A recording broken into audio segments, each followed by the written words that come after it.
Hello, welcome to this edition of the Inspire Online Book Club.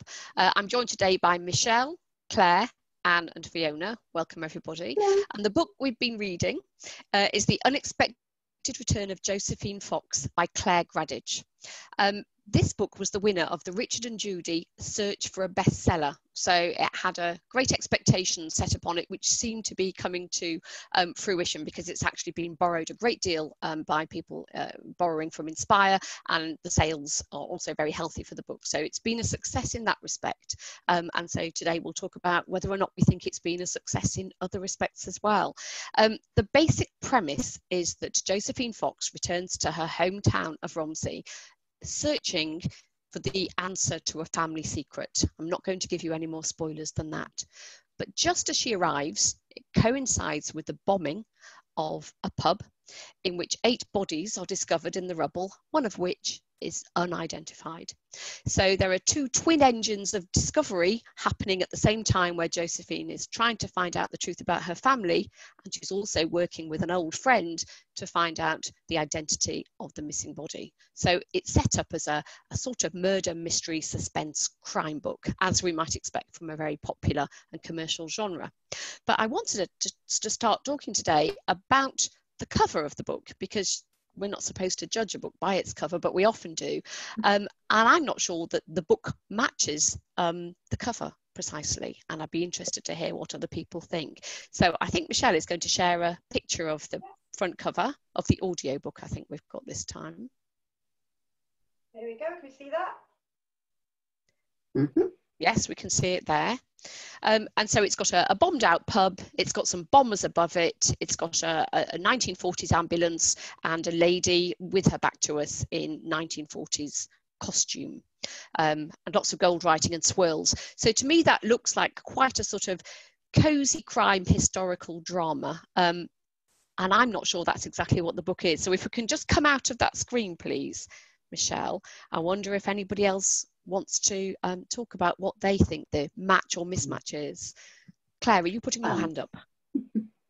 Well, it wasn't, but I can talk. I think the mismatch there is that some of the content might be slightly offensive or risque to some readers. There's some strong language in there, and some of the themes at the end, as the story's revealed about the family secrets, are quite dark. And I think from the cover you'd be expecting something a bit lighter, really.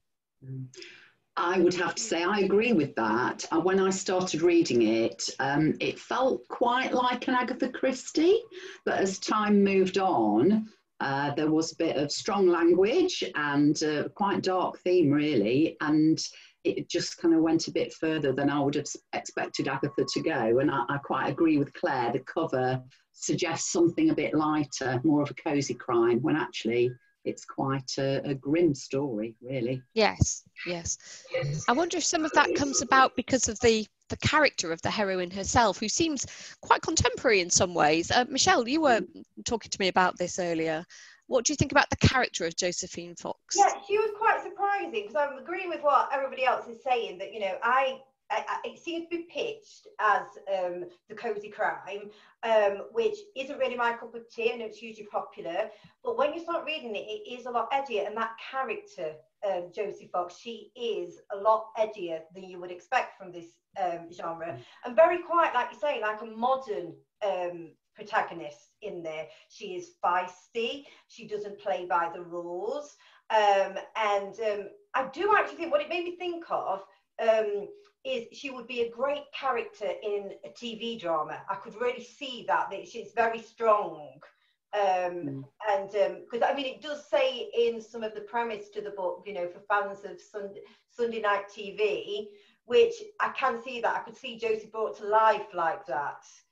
But yeah, she's definitely not your standard cozy crime protagonist, I don't think, which for me, I liked that. That kept me gripped. It being a bit edgier and a bit darker. So yeah, for me, that was a nice surprise. Yeah. And what do you think about the genre? Because again, that was something we were talking about. It's not cozy crime, is it? Yeah, it isn't cozy crime. I can't really put my finger on a bit of the genre because it matches in some respect. There's one thing it does have in common with Agatha Christie is that it's a very broad brush. There's not very much description at all in. It's very much action, action, action and dialogue, which is quite like Agatha Christie. But the actual theme doesn't fit that, and I don't think there really is a genre that I could put this into.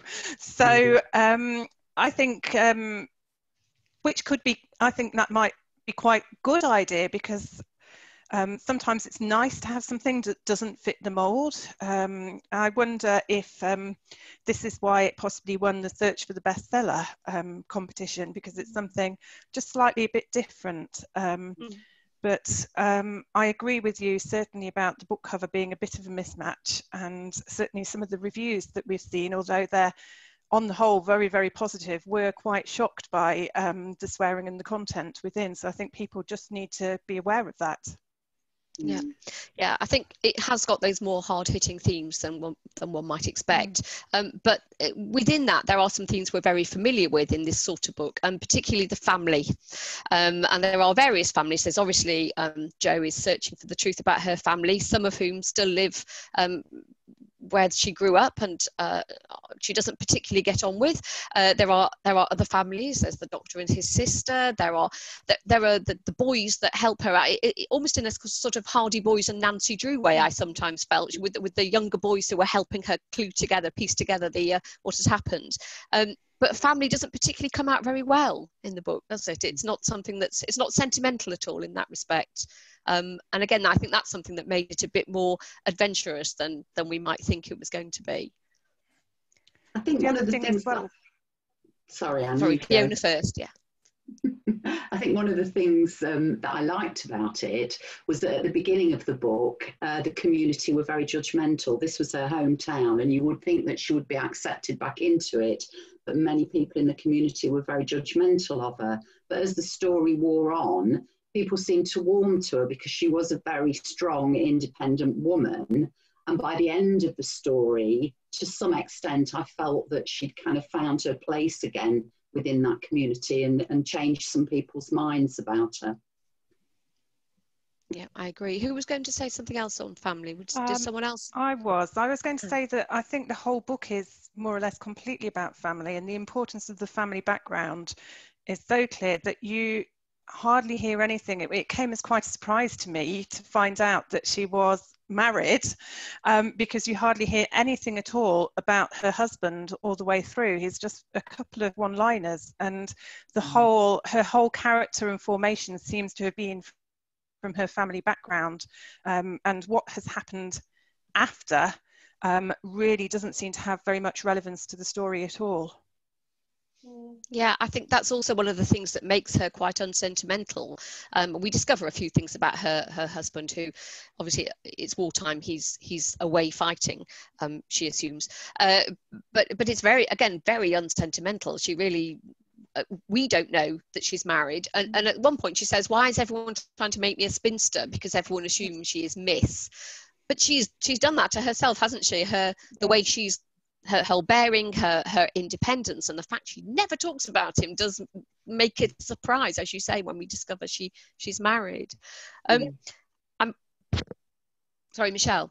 Yeah, no, I was just going to say, I mean, in the book, marriage itself doesn't come off very well, does it? And I think that's probably something that affects Josephine, because obviously in her background, her grandparents, there's not a lot of happy marriages around, is there? And that does seem to be a bit, she hasn't got an example to follow even, or to look back on.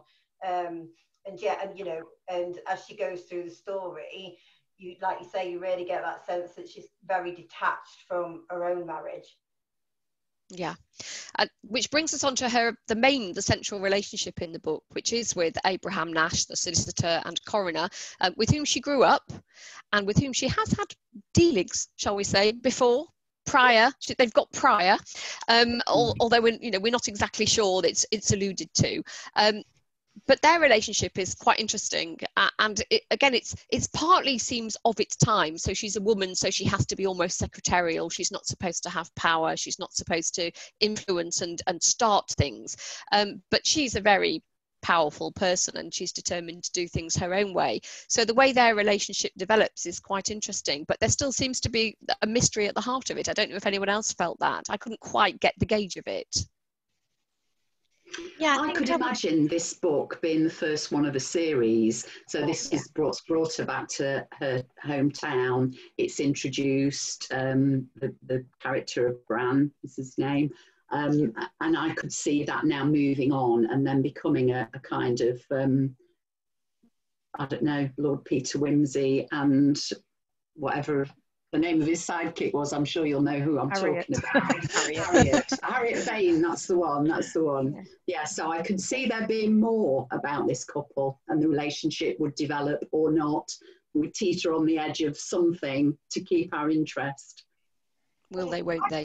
That made that again. I know I keep comparing this to a TV drama, but again, sorry, but again, we talked about how it doesn't seem to fit the cozy crime. It is almost, it's got all them elements of a modern crime drama, hasn't it? It's in that relationship as well, that it keeps you guessing whether they're going to be together. It does seem a very modern crime story set in World War II, Yes. I actually forgot most of the time period it was happening, because there was very little mention of either of the wars. And of course, when she left home and struck up on her own, that would have been just prior or just into the beginning of the First World War. And the Second World War was actually still going on at that time. But apart from the bombing of the pub, there was very little reference to it, and I could have quite easily placed it in the modern day if it hadn't been for one or two details.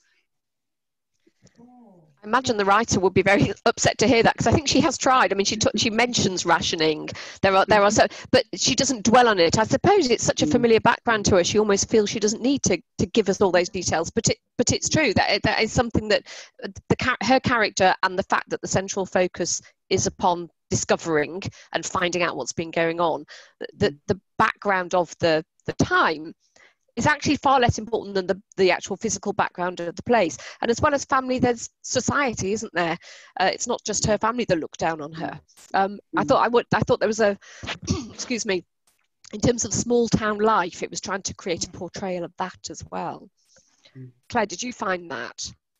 Well, I was just going to mention as well about the historical context, that it's also not just small town, it's rural, and it's removed from a lot of the action. So it seems like the war is more present in London, but here they are in this isolated rural community, and it's very much focused on their domestic lives. And I suppose that's where people are less anonymous. In London, it's very much disconnected. So even though when Josie's in London, her mother's living nearby, they don't have any contact with each other. But then back at the in the town, you know, it's like being in a goldfish bowl, really. And although there are secrets, everyone seems to know everyone else's business, and yes, there is that sort of judgmental gaze on the characters. Yes, she can't make a move without somebody watching her. Even the people who we don't know are watching her are keeping an eye, aren't they? There seem to be a terrible sort of social grapevine, and people finding out about everyone else's secrets. What about the mystery itself? How invested were we in her discovering her secret? It was a page turner, but I don't know how much I cared. I don't know if anyone else wants to talk about that. Anne, were you about to say something? Yeah, I didn't really kind of sympathise or empathise with it, and I did wonder whether some of that was the writing choice, because she chose first person present tense, which is quite an unusual choice of style, and I think that meant that we didn't actually really get to see into to her thoughts, that sometimes when you're in third person, you can find out more about the character than you can when you're writing in first person, because the character, the way it's, you have to be a very, very skilled writer to be able to deal with showing more than the author thinks, than the character thinks in there. So it was very much a page turner without the details that made you, I did get the feeling, I wondered why she cared, because she'd spent all of this time not bothered, and I did wonder, why go back now? Why? And even by the end, I didn't understand what was urging her on to find out the secrets. And I do think that might have been because of the writing style that she chose, the present tense. Sorry, Michelle and then Fiona. Sorry. Okay, sorry. Yeah, no, I actually really enjoyed those two mysteries. It did keep me reading. I do think it was a page turner. I do know what you're saying, Anne, but like, I really do love a good mystery, and I think there was enough in it to keep you there, to keep you guessing.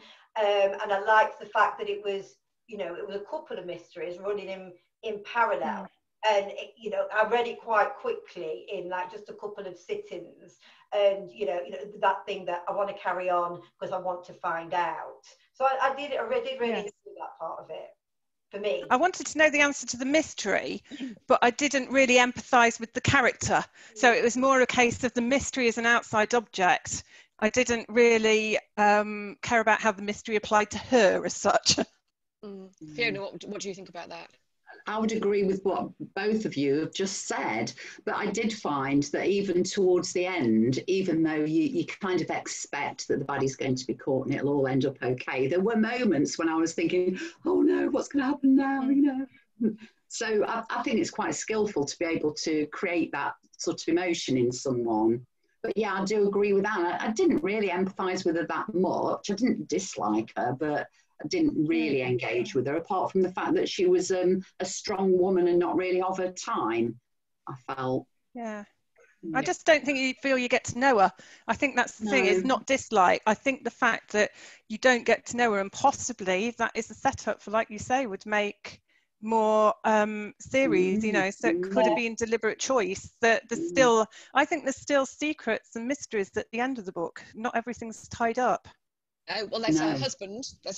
We know that there's still news to come about that. Obviously, the relationship with Nash, all sorts of ends to tie up, really, aren't there?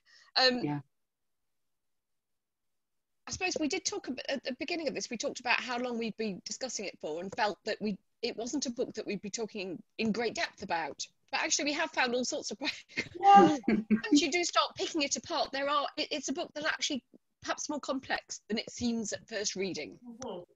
Excuse me. And I think that maybe that is to do with setting things up for the future, keeping something back, in which case that's quite a clever thing to do, isn't it? Would you read a sequel, Claire? Would you read a sequel? I think if I did, I think it'd be the relationship between Josie and Nash that would hook me in. That's where I'm most interested. I'm quite interested in Bram's character, I think. Yes. There's obviously suffered a lot in the war, but I think there's also more going on there.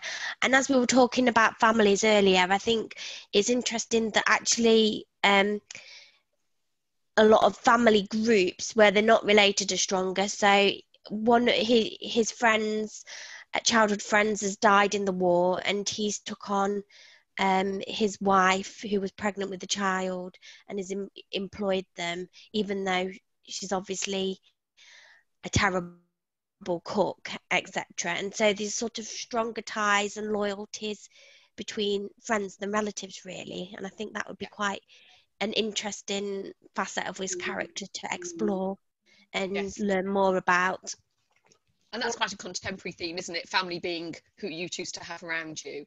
So we have the character. We've not really talked about the smaller characters. There's people like Dot, the landlady, and Ollie, the eccentric friend who turns out to be rather more involved than we know. And again, but they are quite peripheral as characters, aren't they? They're there for a reason. They serve their purpose, but they're not as interesting as those main two. And I agree. I'd be quite interested to see what happened to them and whether or not those characters are developing. I think I would be more likely to read the next one. I don't think I would have picked this one up had it not been for the fact that our listeners probably don't know that we're quite limited as to what we can choose, that lots of people can all read at the same time. And I think had it not been for the fact that we felt this was going to be the best one for the book club, I probably wouldn't have picked it up off the bookshelf. I wouldn't have thought it was my kind of thing, but I did enjoy it. And I think now that I'm into that story, if there were to be a sequel, I would definitely read it. And if they televise it, I would certainly watch it. I think I would enjoy watching this. I think it's worth saying as well that it's quite topical that we're talking about this now, because Richard and Judy have just started the search for this year's bestseller, and I think it takes about 2 years for the competition to run and then the book to be written and published. So it'd be interesting if in a year or two's time we're talking about the next search for the bestseller.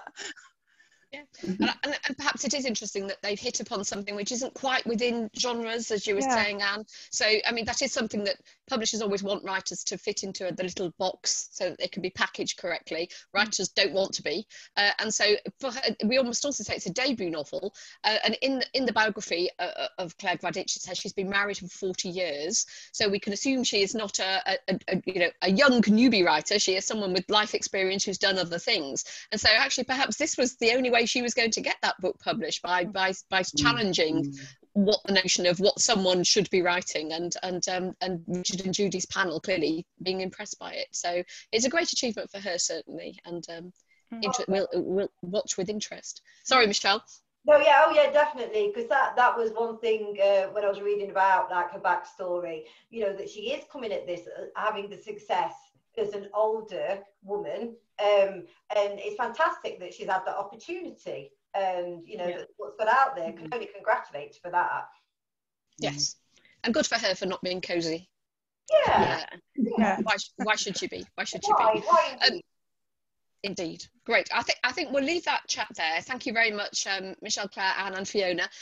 Fiona was talking about the multi-use titles that are available for Inspire members to borrow. They are a select number each month, and they're available for you to listen to on audio or to download as ebook, and it's completely free to members. So do check those out, because you can be just about guaranteed of being able to borrow them, and also it's really useful if you want to read with friends or with your reading group. You can access them at any time within a given time period. They change on a regular basis. And the next book club, Inspire Book Club, will be looking at Lem Sisay's book called My Name Is Why. That's what we're going to be talking about next time. So Lem Sisay is a hugely respected poet, performer and writer, and that book has received massive critical acclaim. So do read it and join us again to talk about it. Meanwhile, thank you very much for listening, and do send us your thoughts about the unexpected return of Josephine Fox. We'd love to hear from you. Thanks, Sam. Goodbye. Thank you. Bye.